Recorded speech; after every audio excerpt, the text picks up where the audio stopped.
नमस्कार मंडळी, आम्ही आगरी कोळी यूट्यूब चॅनल तुमचं सर्वांचं स्वागत आहे। आज आपण करणार आहोत मस्त गरम गरम अशी पुरी आणि साबुदाणा आणि तांदळाची खीर।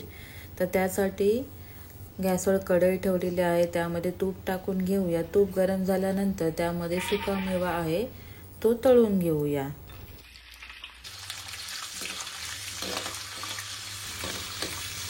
साधारण 2 मिनिटं सुका मेवा तुपामध्ये तळून घेतलेला आहे, तो आता एका भांड्यामध्ये काढून घेऊया। ड्रायफ्रूट्स तळून झाल्यानंतर ते एका भांड्यामध्ये काढून घेऊया आणि उरलेल्या तुपामध्ये 2 वाटी दूध टाकून घेऊया। दुधाला उकळ येईपर्यंत दूध गरम करून घ्यायचं आहे।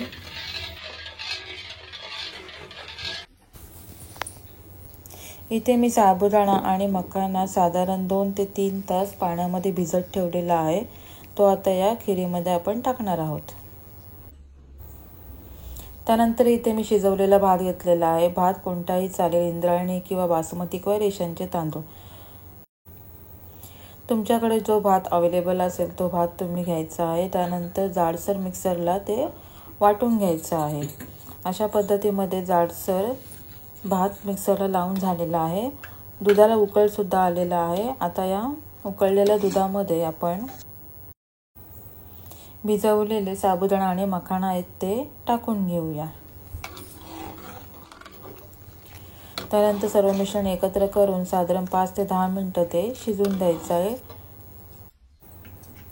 त्यानंतर मिक्सरला लावलेला भात आहे तो या मिश्रणामध्ये टाकून घेऊया आणि इथे एक चिरलेला केळं आहे तो टाकलेला आहे। 1 वाटी गूळ आहे ते टाकून घेऊया आणि सर्व मिश्रण एकत्र करून घ्यायचं आहे।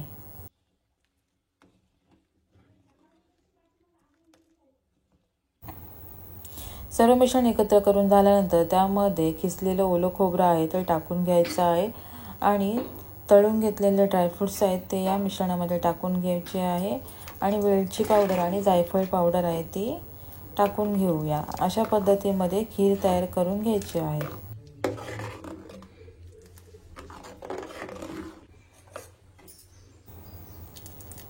साधारण चिमूटभर आपण या खीरमध्ये मीठ टाकत आहोत। मीठ टाकून झाल्यानंतर सर्व मिश्रण एकत्र करून घेऊया। अशा पद्धतीमध्ये आपली खीर तयार झालेली आहे।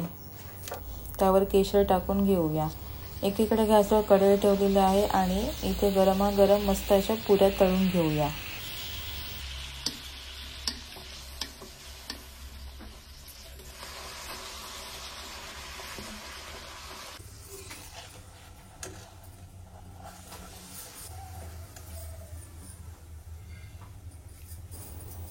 अशा पद्धतीमध्ये साबुदाणा आणि तांदळाची खीर तयार झालेली आहे। व्हिडिओ आवडल्यास लाईक करा, शेअर करा आणि चॅनलवर नवीन असणार तर सबस्क्राईब करायला विसरू नका। थँक्यू।